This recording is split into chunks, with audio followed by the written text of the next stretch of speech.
বিরাদর ইসলাম, আমরা সকলে জানি যুগ যুগ থেকে আমাদের সমাজে, আমাদের এলাকাতে, সারা পৃথিবীতে মানুষ যখন মারা যায় তো মৃত্যু ব্যক্তির জন্য আমাদের দেশের মানুষ 4 দিনে, 5 দিনে, 40 দিনে যে যখন পারে ইসালে সওয়াবের ব্যবস্থা করে। আগে বুঝতে হবে যে ইসালে সওয়াব কাকে বলে। সওয়াব মানে হচ্ছে নেকি, ইসাল মানে হচ্ছে পাঠানো।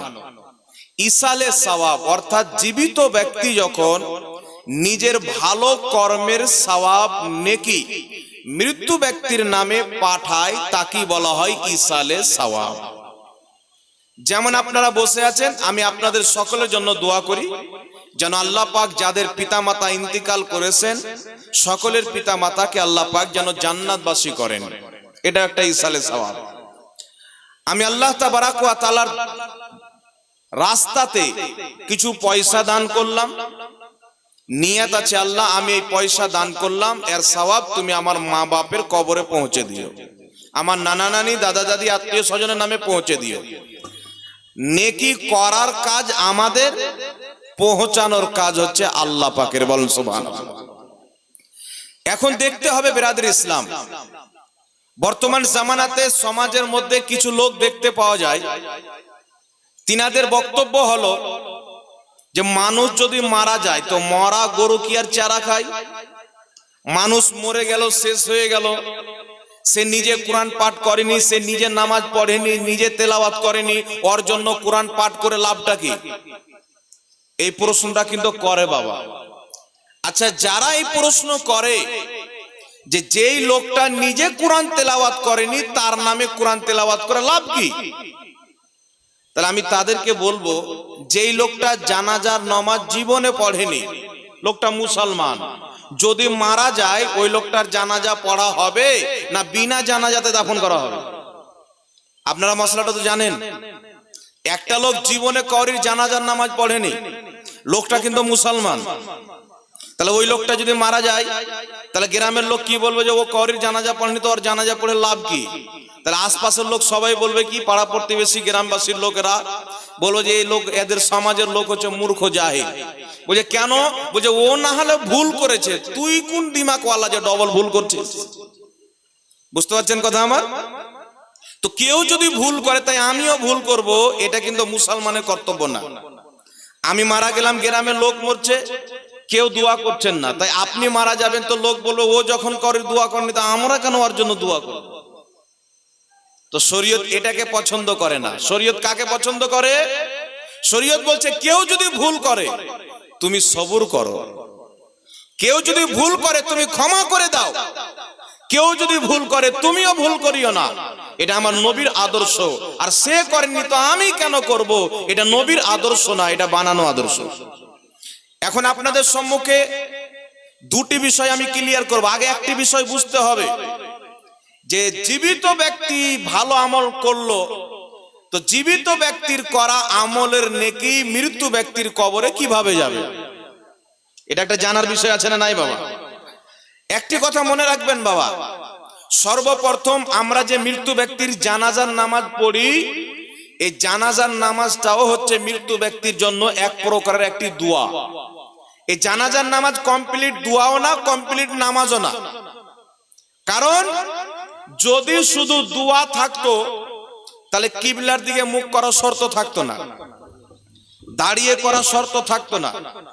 যদি শুধু নামাজ থাকতো তাহলে মৃত্যু ব্যক্তির জন্য যে আমরা দোয়া করি না, কি বলেন, রুকু সাজদা হয় কি হয় না? নামাজে রুকু হয়, সাজদা হয়, রুকুও থাকতো, সাজদাও থাকতো, কিন্তু রুকুও নাই, সাজদাও নাই, তাই কমপ্লিট নামাজও না, কমপ্লিট দোয়াও না, মাঝামাঝি বললে চলে। কিন্তু মৃত্যু ব্যক্তির জন্য দোয়া হয় ওর মধ্যে।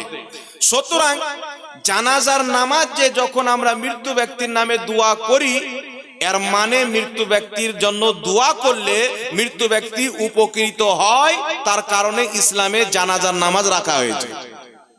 কথাটা বুঝতে পেরেছেন বাবা? এইবার চলে আসেন, জীবিত ব্যক্তি যদি কোনো ভালো আমল করে তার নেকির সওয়াব মৃত্যু ব্যক্তির নামে ইসাল করে, তাহলে সেই সওয়াব মৃত্যু ব্যক্তির কবরে যাবে কি যাবে না? সর্বপ্রথম আমরা দেখব রাসূলে কায়নাত সাল্লাল্লাহু আলাইহি ওয়া আলিহি ওয়াসাল্লামের হাদিস দেখব যে আমার নবীর জামানাতে কেউ এই রকম কাজ করেছেন না করেননি। সর্বপ্রথম রাসূলে কায়নাত সাল্লাল্লাহু আলাইহি ওয়াসাল্লাম থেকে একটি হাদিস, হাদিসের কিতাবের নাম হচ্ছে আবু দাউদ শরীফ, হাদিসের সনদ হচ্ছে সহিহ। যেই হাদিসকে লা মাযহাবিদের গুরু আলবানী পর্যন্ত সহিহ বলেছেন। হাদিসটি কি? বিশ্ববিখ্যাত সাহাবী সাদ বিন আবাদা রাদিয়াল্লাহু তাআলা আনহু, আমার আপনার নবীর সাহাবী, তিনার মা ইন্তেকাল করেছেন, তিনি আমার নবীর দরবারে এসেছেন। আসার পরে বলছেন, ইয়া রাসূলুল্লাহ, ইয়া হাবিবাল্লাহ, আমার মা ইন্তেকাল করেছেন, আমি চাই যে আমার মায়ের নামে কিছু সাদকা করব। ইয়া রাসূলুল্লাহ, এমন কোন জিনিস যেটা আমি সাদকা করলে আমার মা বেশি উপকৃত হবে নিজের কবরে? দয়ার নবী মায়ের নবী বলেছিলেন, তোমার মায়ের জন্য তুমি পানি সাদকা করো। একটু জোরে হবে না সুবহানাল্লাহ? তোমার মায়ের নামে তুমি পানি সাদকা করো, অর্থাৎ পানি দান করো। কারণ রাসূলে কায়নাতের জামানাতে পানির কিল্লাত ছিল, পানির ঘাটতি ছিল, কমতি ছিল। ফলে সাদ বিন আবাদা রাদিয়াল্লাহু তাআলা আনহু নিজের মায়ের নামে একটি কূপ দান করে দিলেন, আর বলা হলো হাদিহি বেরুয়ে উম্মে সাদ, এই কূপটা হচ্ছে সাদের মায়ের জন্য, অর্থাৎ পানি পান করবে পৃথিবীর মুসলমান, সওয়াব পাবে সাদ বিন আবাদার মা। জোরে হবে না সুবহানাল্লাহ? সুবহানাল্লাহ। তাহলে কি বুঝতে পারা গেল বাবা? মানুষ যদি মারা যায় তো মৃত্যু ব্যক্তির নামে যদি কাউকে পানি পান করানো হয়, কোনো পিপাসিত ব্যক্তিকে, তো তাকে পানি পান করার যতটুকু নেকি, ওই নেকি মৃত্যু ব্যক্তির কবরে যায়। এটা সাহাবা এবং নবীর হাদিস দ্বারা প্রমাণিত। তাহলে বলেন তো বাবা, পানিটা খাওয়া হয় কি হয় না? পান করা হয় কি হয় না? কোন দেশে বলে পানি খাও, কোন দেশে বলে পান করো, কিন্তু দুটো আহারের জিনিস তো পানি। তো পানি যখন পান করালে মৃত্যু ব্যক্তির কে সওয়াব যায়, তাহলে খাবার খাওয়ালে যাবে কি যাবে না? এই হাদিস থেকেই স্পষ্ট প্রমাণ। ওই জামানায় পানির কিল্লাত ছিল, সাহাবা মায়ের নামে পানির কূপ দান করেছেন, মানুষ পানি পান করবে, সওয়াব তিনার মায়ের কবরে যাবে।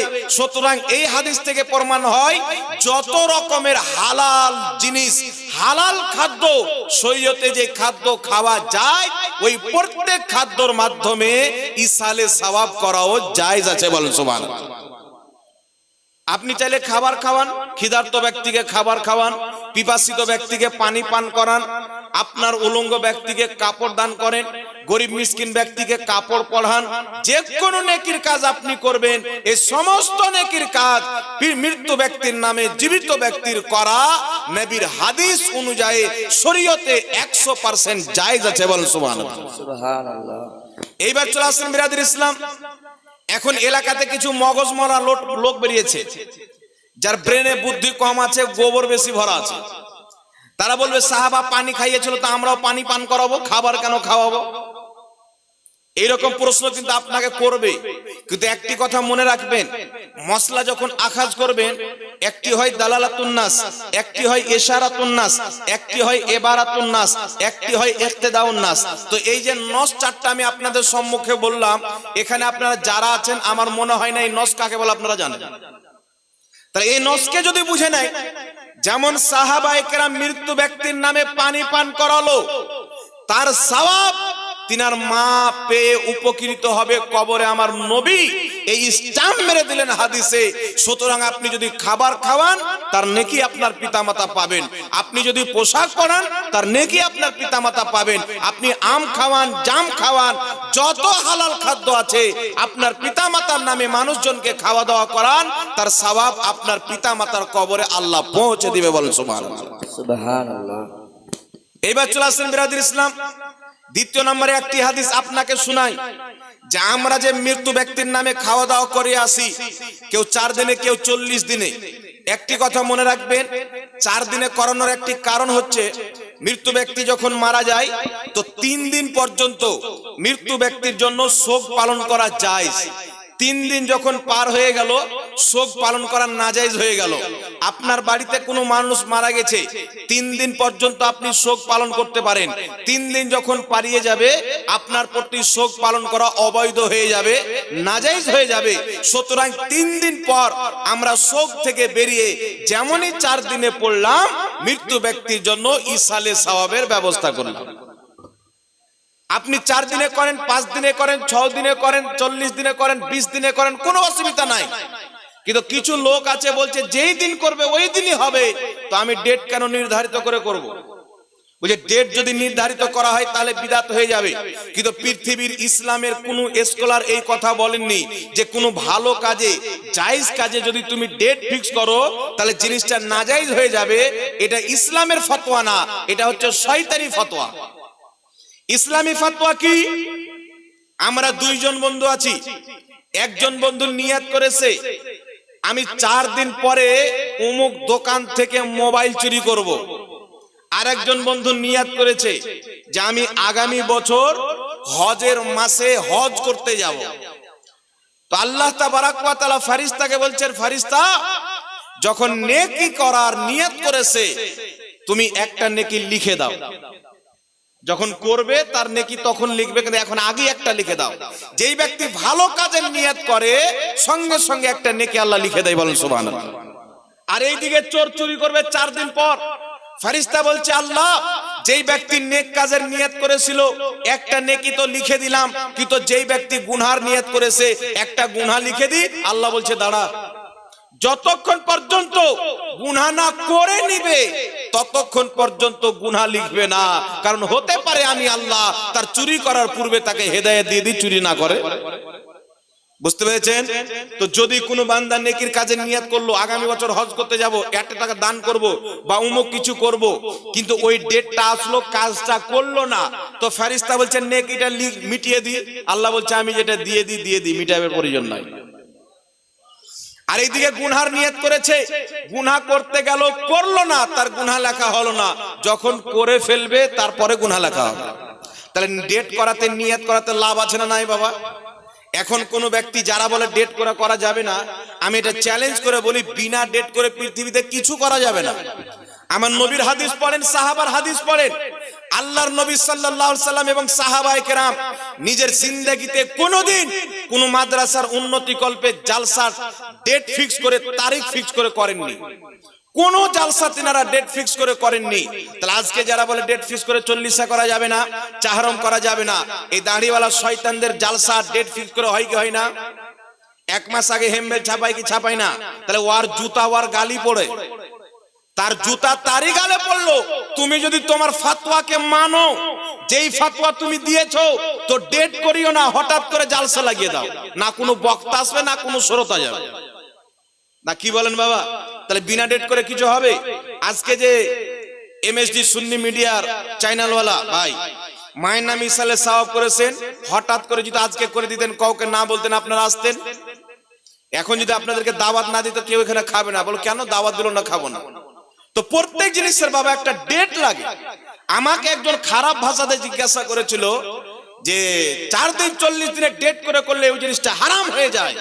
আমি বললাম তোমার বাপ মায়ের বিয়েটা তো ডেট করে হয়েছিল, তাহলে বিয়েটা তো হারাম হবে। তাহলে তোমার বাপ মায়ের বিয়ে যদি হারাম হয় তো তুমি তো হারামজাদা। তখন এইভাবে কাপড়ে মুখ ঢেকে পালাচ্ছে। আমরা ফাতোয়া চিন্তা ভাবনা করে দিও, এটা আল্লাহ আল্লাহ রসুলের শরীয়ত, এটা বাপের ঘরের জমিন না যে আমার যা ইচ্ছা তা জমিনে লাগিয়ে দিব।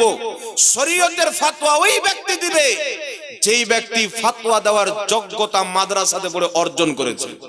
না কোনো ডক্টরের জন্য, কোনো মাস্টারের জন্য, কোনো ইঞ্জিনিয়ার জন্য, কোনো প্রফেসরের জন্য। তাদের জন্য ফাতোয়া দেওয়া ইসলামী শরীয়তে হারাম। কারণ তারা যদি ফাতোয়া দেয়, নিজে অজ্ঞ অপর অজ্ঞ, তাকে যখন জিজ্ঞাসা করবে জানে না, ফাট করে ফাতোয়া দিবে, নিজেও পথভ্রষ্ট হবে, অপরকেও পথভ্রষ্ট করবে। এইবার চলে আসেন বিরাদর ইসলাম, আপনাদের সম্মুখে একটি হাদিস পড়তে চাই, যা আমাদের সমাজে পৃথিবীতে যুগ যুগ থেকে মানুষ যখন মারা যায়, 4 দিন পর হোক, 5 দিন পর হোক, 40 দিন পর হোক, 20 দিন পর হোক, মানুষের যখন সুবিধা হয়, মানুষ নিজের পিতামাতা আত্মীয় স্বজনের নামে খাওয়া দাওয়ার ব্যবস্থা করে, কোরআন তেলাওয়াতের ব্যবস্থা করে, কলমা খানির ব্যবস্থা করে। এখন আপনাদের সম্মুখে একটি মাসআলা ক্লিয়ার করে দিই, আমরা যে মানুষের নামে খাওয়া দাওয়া করাই, এটা কি সাহাবা থেকে এসেছে, নবী থেকে এসেছে, না আমরা নতুন তৈরি করেছি? তো এই বিষয়ে একটি সহিহ হাদিস শুনে নেন।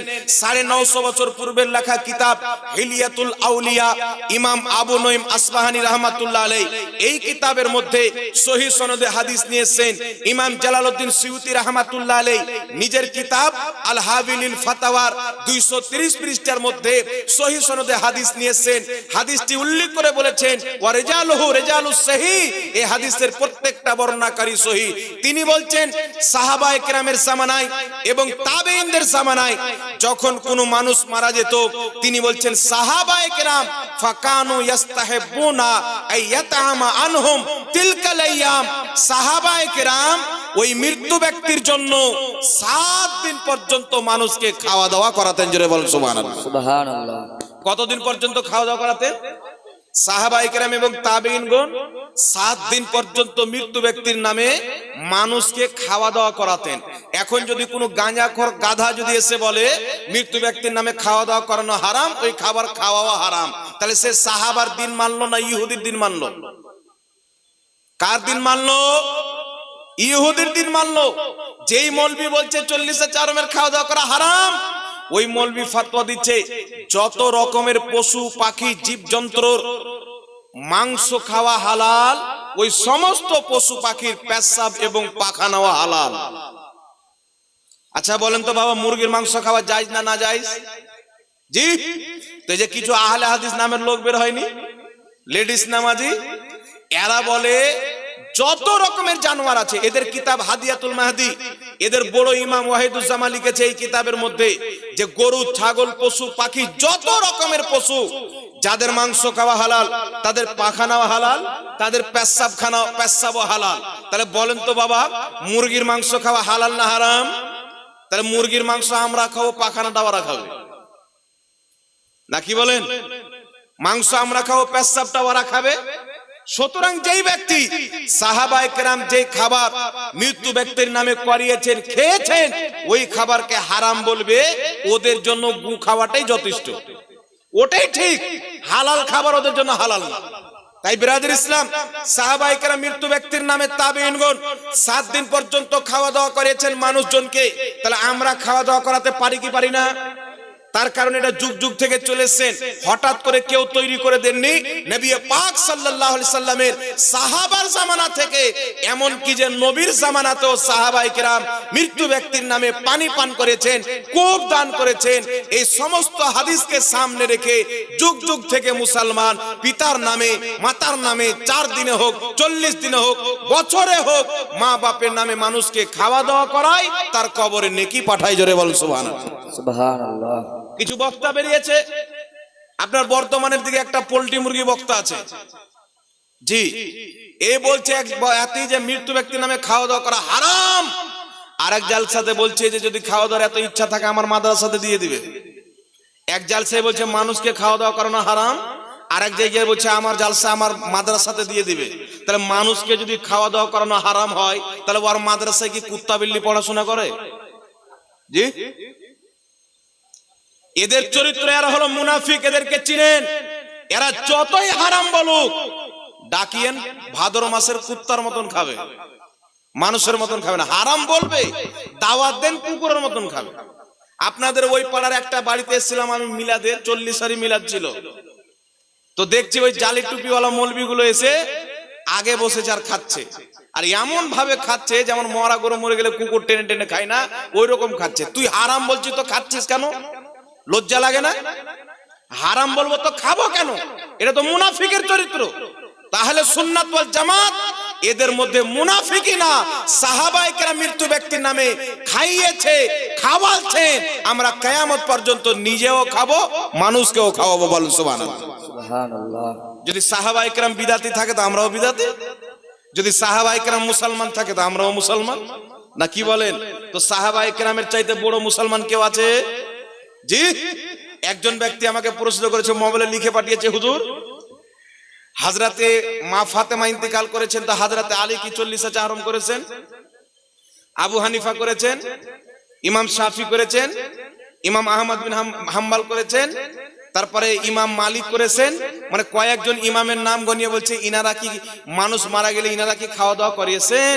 তো আমি ওকে এই হাদিসটা দিলাম যে সাহাবায়ে কেরাম 7 দিন পর্যন্ত খাওয়া দাওয়া করিয়েছেন। বলছে ইনারা করিয়েছেন কিনা নাম নিয়ে বলেন।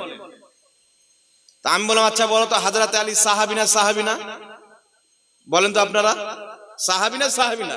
তো হাদিসে এসেছে সাহাবায়ে কেরাম খাইয়েছেন। সমস্ত সাহাবীর আমল করা দরকার নাই, একজন সাহাবী যদি আমল করে নেয় ওটা কিয়ামত পর্যন্ত সুন্নাতে সাহাবা হয়ে যায়। বুঝতে পেরেছেন কথা? এইবার আচ্ছা বলেন তো বাবা, সাদ বিন আবাদা রাদিয়াল্লাহু তাআলা আনহু ইনি সাহাবী, উনার মা হচ্ছেন সাহাবিয়া, উনার মা মহিলা সাহাবী আর উনি হচ্ছেন জেন্টস সাহাবী। তাহলে সাহাবিয়া তো অলরেডি জান্নাতি, যে নবী পাককে ঈমানের চোখে দেখলেন, ঈমানের চোখে ইন্তিকাল করলেন, ঈমানের শহীদ, উনি হচ্ছেন জান্নাতি। তাহলে সাদ বিন আবাদার মা তো জান্নাতি, উনার নামে ইসালে সাওয়াবের প্রয়োজন কি ছিল? তো সাদ বিন আবাদা এই জন্য করেছেন যে কিয়ামত পর্যন্ত যে মুসলমান হবে সবাই তো আমরা সাহাবীর মতন জান্নাতি হয়ে যাবে না, কেউ গুনাহগার হবে, কেউ বাদকার হবে, কেউ শিরকার হবে। তো আমি ওই মৃত্যু ব্যক্তির জন্য ইসালে সাওয়াব করার নবী পাকের কাছে অনুমতি নিয়ে একটা রাস্তা বের করে দিলাম যে যখন তোমাদের মা মারা যাবে, বাপ মারা যাবে, আত্মীয় স্বজন মারা যাবে, আমার মতন মা বাপের নামে পানি পান করাবে, খাবার খাওয়াবে। বলেন সুবহানাল্লাহ। সুবহানাল্লাহ। এইবার চলে আসেন বিরাদর ইসলাম, মৃত্যু ব্যক্তির নামে কোরআন খানি করা যাবে কিনা, কলমা খানি করা যাবে কি যাবে না, একটু লক্ষ্য করে শুনতে হবে বাবা। আচ্ছা বলেন তো আল্লাহর মাখলুকে সর্বশ্রেষ্ঠ কারা?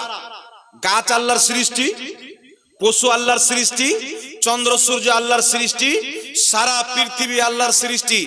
আল্লাহর সৃষ্টির সেরা কারা? মানব জাতি। আশরাফুল মাখলুকাত কারা?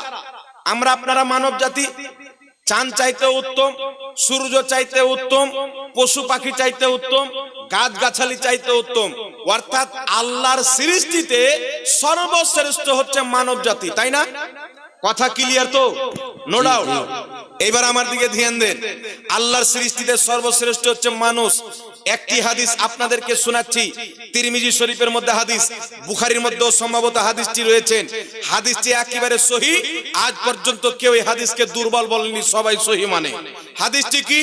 আমার আপনার নবী সাল্লাল্লাহু আলাইহি সাল্লাম একটি রাস্তা দিয়ে চলছেন, চলতে চলতে হঠাৎ করে এক জায়গায় দাঁড়ালেন যেখানে দুটি কবর ছিল। দয়ার নবী মায়ের নবী বললেন এই দুটি কবরে আযাব হচ্ছে। সাহাবায়ে কেরাম বললেন ইয়া রাসূলুল্লাহ, ইয়া হাবিবাল্লাহ, কি কারণে আযাব হচ্ছে? দয়ার নবী মায়ের নবী বললেন একজন পেশাবের ছিটা থেকে বাঁচছিল না, আরেকজন ব্যক্তি এক অপরের চুগলি করত, তার কারণে দুইজনের কবরে আযাব হচ্ছে। এখানে কটা জিনিস প্রমাণ হলো বাবা? সাহাবা বলছেন হুজুর কি কারণে আযাব হচ্ছে? কবরে আযাব হচ্ছে এটাও আমার নবী জানেন, কি কারণে আযাব হচ্ছে এটাও আমার নবী জানেন। জোরে বলেন সুবহানাল্লাহ। এবার চলে আসেন বিরাদর ইসলাম, বলেন তো কবরের মধ্যে যে আযাব হচ্ছে এটা গায়েবের খবর না প্রকাশ্য খবর? গায়েব না? কি কারণে আযাব হচ্ছে এটাও গায়েব। তো আমার নবী এখনো যদি কেউ বলে যে গায়েব জান না, তাহলে ওর মতন ছাগল কেউ আছে দুনিয়াতে? গায়েব না জানলে তো ও নবী হতে পারে না। গায়েব নবী হওয়ার জন্য গায়েব জানা শর্ত। গায়েব যদি না জানে তো ও নবী হতে পারে না। আর নবী শব্দের আবেদানিক অর্থই হলো গায়েবের সংবাদদাতা। বলেন সুবহানাল্লাহ। দয়ার নবী মায়ের নবী বললেন দুটি কারণে আযাব হচ্ছে। একজন পেশাবের ছিটা থেকে বাঁচছিল না, আরেকজন ব্যক্তি চুগলি করত, তার কারণে তাদের কবরে আযাব হচ্ছে। রাসূলে কায়নাত বলছেন সাহাবী একটি খেজুরের ডানা নিয়ে এসো। সাহাবী খেজুরের ডানা নিয়ে আসলেন। আমার আপনার নবী দুই ভাগে বিভক্ত করে দুটি কবরে রেখে বললেন যতদিন পর্যন্ত এই খেজুরের ডানা পাতা কাঁচা থাকবে ততদিন পর্যন্ত এদের কবরের আযাবে কমতি থাকবে। জোরে বল সুবহানাল্লাহ। সুবহানাল্লাহ। আমার আপনার নবী যদি দোয়া করে দিতেন, আল্লাহ এদের গুনাহ মাফ করে জান্নাতি করে দাও, তাহলে চিরস্থায়ী জান্নাতি হয়ে যেতেন। কিন্তু আমার আপনার নবী বললেন, যতদিন পর্যন্ত এই খেজুরের ডানা কাঁচা থাকবে ততদিন পর্যন্ত তাদের আযাবে কমতি থাকবে। কারণ কি? ইমাম বদরুদ্দিন আইনি রহমাতুল্লাহ আলাইহি বুখারী শরীফের সারা উমদাতুল কারির মধ্যে বলেছেন, কারণ হচ্ছে যে এই যে খেজুরের ডানা যতদিন পর্যন্ত কাঁচা থাকবে আল্লাহর তাসবিহ পাঠ করবে, তার পাঠ করা তাসবিহর সওয়াব মুর্দা কবরে পাবে, ফলে মুর্দার কবরের আযাবে আল্লাহ কমতি করে দিবে। জোরে বলেন সুবহানাল্লাহ। কি করে দিবে? কমতি করে দিবে।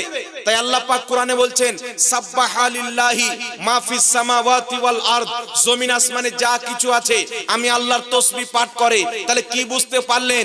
যদি একটা খেজুরের ডানা, খেজুরের পাতার তাসবিহ পাঠ করাতে মৃত্যু ব্যক্তির কবরের আযাবে কমতি হয়ে যায়, আশরাফুল মাখলুকাত কলমা পাঠ করবে, তাসবিহ তাহলিল পাঠ করবে, যাকে কলমা খানি বলা হয়, তারা আল্লাহর কলমা পাঠ করবে। মানব জাতির পাঠ করা কলমার সওয়াব মৃত্যু ব্যক্তির কবরে যাবে, ফলে মৃত্যু ব্যক্তির আযাব আল্লাহ বন্ধ করে দিবে। বল সুবহানাল্লাহ। সুবহানাল্লাহ। আর একটু জোরে হবে না সুবহানাল্লাহ?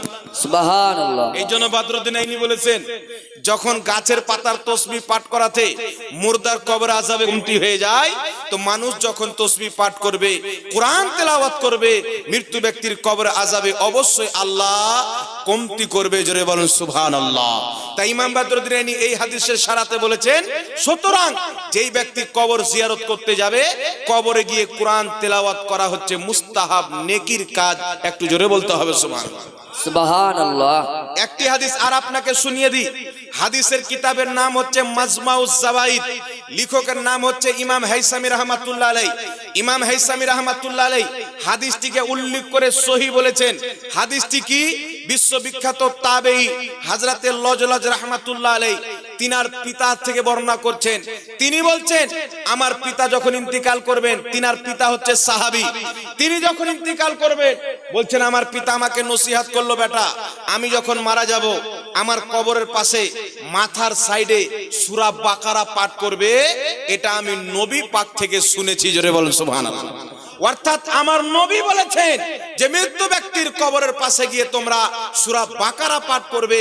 আরেকটি হাদিসের মধ্যে আছে, মৃত্যু ব্যক্তির কদমের দিকে সূরা বাকারার শুরু অংশ আর মৃত্যু ব্যক্তির মাথার সাইডে সূরা বাকারার শেষ অংশ পাঠ করবে। এটা সহিহ হাদিস দ্বারা প্রমাণিত যে মৃত্যু ব্যক্তির জন্য কোরআন তেলাওয়াত করা এবং কবরে জিয়ারত করতে গিয়ে কোরআন তেলাওয়াত করা এটা সুন্নাতে সাহাবা, আমার নবীর মারফু হাদিস দ্বারা প্রমাণিত। জোরে বল সুবহানাল্লাহ। সুবহানাল্লাহ। এইবার চলে আসেন বিরাদর ইসলাম, আনসার সাহাবায়ে কেরাম ছিলেন। আনসার সাহাবার জামানাতে যখনই কোনো ব্যক্তি মারা যেত, আনসার সাহাবায়ে কেরাম ওই মৃত্যু ব্যক্তির কবরের পাশে গিয়ে কোরআন তেলাওয়াত করতেন। তাহলে সাহাবায়ে কেরামের চাইতে এখন কিছু দাড়িওয়ালা ঘুমটাওয়ালা ইহুদি মৌলবি বেরিয়েছে, তারা বলতে চায় যে কবরে গিয়ে কোরআন তেলাওয়াত করা যাবে না, মৃত্যু ব্যক্তির নামে কোরআন পাঠ করা যাবে না। আল্লাহর কসম খেয়ে বলি বিরাদর ইসলাম, এটা নবীর দিন না, এটা সাহাবার শরীয়ত না, এটা ইহুদির শরীয়ত প্রচার করে। কিন্তু নবীর শরীয়ত হচ্ছে, সাহাবার শরীয়ত হচ্ছে মৃত্যু ব্যক্তির কবরস্থানে গিয়ে কোরআন তেলাওয়াত করা যায়, মৃত্যু ব্যক্তির জন্য বাড়িতে কোরআন তেলাওয়াত করা জায়েজ আছে। জোরে বলুন সুবহানাল্লাহ। এইবার চলে আসেন বিরাদর ইসলাম, আমি আপনাদের সম্মুখে একটি ফুকাহায়ে কেরামের ফতোয়া শোনাই। ইমাম ইবনে কুদামা রাহমাতুল্লাহ আলাইহি, যিনাকে সবাই ইমাম মানেন, যিনার কিতাব আল মুগনি সৌদি আরবের মুফতিরা পড়ে ফতোয়া দেয়।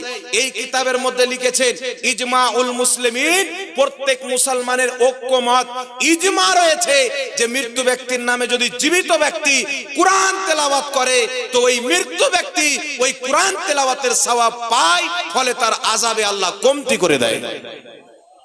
একটু জোরে হবে না সুবহানাল্লাহ? সুবহানাল্লাহ। ইমাম ইবনে কুদামা 700-800 বছর পূর্বে লিখছেন যে সমস্ত মুসলমানের ইজমা আছেন, আর তিনি বলছেন যুগ যুগ থেকে মুসলমান শহরের হোক, দিহাতের হোক, কাসবার হোক, গ্রামের হোক, যেখানকারই হোক না কেন, তারা মৃত্যু ব্যক্তির নামে কোরআন তেলাওয়াত করে। জোরে বল সুবহানাল্লাহ। মানুষকে ডেকে। এইবার চলে আসেন বিরাদর ইসলাম, বর্তমান জামানায় কিছু লামাযহাবী বেরিয়েছে, তারা বলে মৃত্যু ব্যক্তির নামে কোরআন তেলাওয়াত করা যাবে না। এদের দলিল কিছু নাই। মৃত্যু ব্যক্তির নামে কোরআন তেলাওয়াত করা যাবে না, এই মর্মে একটা যদি দলিল দিতে পারে আমি 5 লক্ষ টাকা পুরস্কার দেব। কিয়ামত পর্যন্ত পারবে না, কিন্তু মৃত্যু ব্যক্তির নামে কোরআন তেলাওয়াত করা যাবে। এটা সাহাবায়ে কেরাম থেকেও সহিহ হাদিস আছে, আমার নবী নিজেই বলেছেন, জোরে বলুন সুবহানাল্লাহ। নবী পাক বলেছেন তোমরা মৃত্যু ব্যক্তির জন্য কোরআন তেলাওয়াত করবে। এবার চলে আসেন বিরাদর ইসলাম, আহলে হাদিসদের কিতাব ফাতাওয়া সানাইয়া। ফাতাওয়া সানাইয়ার মধ্যে আহলে হাদিসদের গুরু লিখতেছে যে মৃত্যু ব্যক্তির জন্য কোরআন তেলাওয়াত করলে জীবিত ব্যক্তিরা সেই তেলাওয়াতের সওয়াব মুর্দার কবরে যায়, মুর্দা উপকৃত হয়, জোরে বলুন সুবহানাল্লাহ। তাদেরই বাবার কিতাবে লেখা আছে। এখন যদি কোনো বাচ্চা বাপকে না মানে তাহলে কিছু করার আছে? জি, এখন কোন ছেলে যদি বাপকে না মানে তাহলে কিছু করার নাই। সুতরাং মৃত্যু ব্যক্তির নামে কোরআন তেলাওয়াত করা 100% জায়েজ আছে। জীবিত ব্যক্তি কোরআন তেলাওয়াত করবে, কোরআন তেলাওয়াতের যে সওয়াব আল্লাহ দান করবে সেই সওয়াব মৃত্যু ব্যক্তির নামে জীবিত ব্যক্তি ইসাল করবে, অর্থাৎ পাঠাবে। আল্লাহ তাবারাক ওয়া তাআলা তার সওয়াব মৃত্যু ব্যক্তিকে দান করবে, বলেন সুবহানাল্লাহ। ইমাম ইসমাইল হাক্কি রাহমাতুল্লাহ আলাইহি তাফসিরে রুহুল বায়ানের মধ্যে লিখছেন, যখন কোন ব্যক্তি নিজের পিতার নামে, মাতার নামে, আত্মীয় স্বজনের নামে, গ্রামবাসীর নামে ইসালে সওয়াব করে, কোনো ভালো কাজ করে তার সওয়াবটা পাঠিয়ে দেয়, জিবরিল আলাইহিস সালাতু ওয়াস সালাম জান্নাতি নুরি প্লেটে ওই সওয়াবকে নিয়ে মুর্দার কবরে উপস্থিত হয়ে যায়।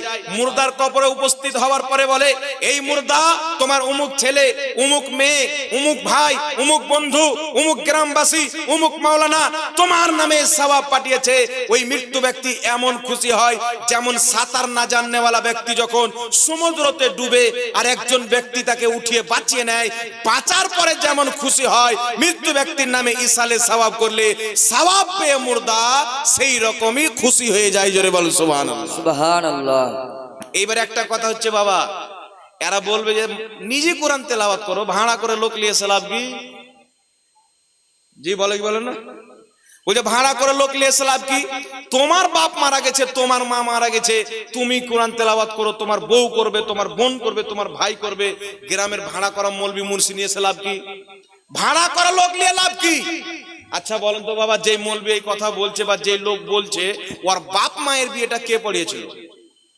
ওই মৌলবিটা ভাড়া করা ছিল না ওর বাপ নিজে পড়িয়েছিল? জি, ভাড়া করা ছিল কি ছিল না?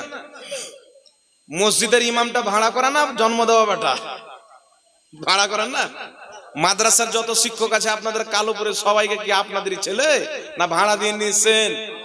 যারা বলে ভাড়া করে লোক দিয়ে পড়িয়ে লাভ কি, ও বেটাদের মাদ্রাসায় মৌলবিগুলো কারা? নোট নেই কি নেই না মাসে? তো মসজিদের যে ফরজ নামাজ, ইমানের পরে সর্বপ্রথম ফরজ নামাজ, ওই নামাজ বেটা ভাড়া করা ইমাম দিয়ে হয়। তোমার বাপ মায়ের বিয়ে নাম ভাড়া করা ইমাম দিয়ে হয়েছে, তোমার দাদা মরেছে জানাজা ভাড়া করা ইমাম দিয়ে হয়েছে। আর ইসালের সওয়াব যখন মানুষকে ডেকে করবে তখন তোমার পেটে ব্যথা হয়। তো ইসালের সওয়াব যদি ভাড়া করা লোক দিয়ে হারাম হয়, তাহলে তোমার মা বাপের বিয়েটা 100% হারাম। তাহলে মা বাপের বিয়ে যদি হারাম হয় তো ব্যারাম উঠে যাবে, বাচ্চাটা কি হবে ভেবেলেন আপনি? চিন্তা করেন। তাহলে এইগুলো সব গাঁজাখোরদের ফতোয়া। এক মুসলমান অপর মুসলমানের ভাড়া করা হয় না। আল্লাহ কুরআন পাকে বলেছেন, তোমরা এক অপরের পরহেজগারির কাজে, নেকির কাজে, ভালো কাজে, তাকওয়ার কাজে এক অপরের সহযোগিতা করো। সুতরাং কোন ব্যক্তি মারা গেছেন, তার নামে ইসালে সওয়াব করা, কোরআন তেলাওয়াত করা, দান সাদকা করা, আপনার আরো কিছু ভালো কাজ করা, গরিবকে কাপড় পরিধান করা, এই সমস্ত কাজ হচ্ছে তাকওয়ার কাজ, নেকির কাজ, পরহেজগারির কাজ। আল্লাহ বলেছেন পরহেজগারির কাজে এক অপরের সহযোগিতা করো, অর্থাৎ মুসলমান এক অপরের পর না বরং এক অপরের আপন ভাই, জোরে বলুন সুবহানাল্লাহ। কুল্লু মুমিনিন ইখওয়া, প্রত্যেক মুমিন ভাই, প্রত্যেক মুসলমান ভাই যাদের ঈমান আছে, যারা আহলে সুন্নাত ওয়াল জামাত। সুতরাং এক মুসলমান অপর মুসলমানের কোনদিন ভাড়া করা লোক হয়? আর যদি হয় তাহলে এই বেটাদেরকে এলান করতে হবে, আমার বাবা মারা গেছে, আমার গোষ্ঠীর লোক বাদে ভাড়া করার লোক যেন জানাজা না পড়তে আসে, না কি বলেন? কালকে ইমাম বাদ দিতে হবে। আর যারা বলে তাদের বাপ মায়ের আবার বিয়ে পড়াতে হবে, কারণ ভাড়া করা মৌলবি পড়িয়েছিল, 500 টাকা দিয়েছিল। আপনাদের জামানায় মনে হয় 100-200 টাকা দিত নাকি? 50 টাকা 100 টাকা দিত। তো টাকা তো বাবা দিয়েছে, ভাড়া তো দিয়েছে। তাহলে যত লোক বলে, যারা নিজেকে দেওবন্দি বলুক আর আহলে হাদিস বলুক, আমি তাদেরকে বলবো বেটা তোমাদের বাপ মায়ের বিয়েটা পড়িয়ে দাও, তোমাদের ফতোয়া অনুযায়ী বিয়েটা গিয়েও। না কি বলেন?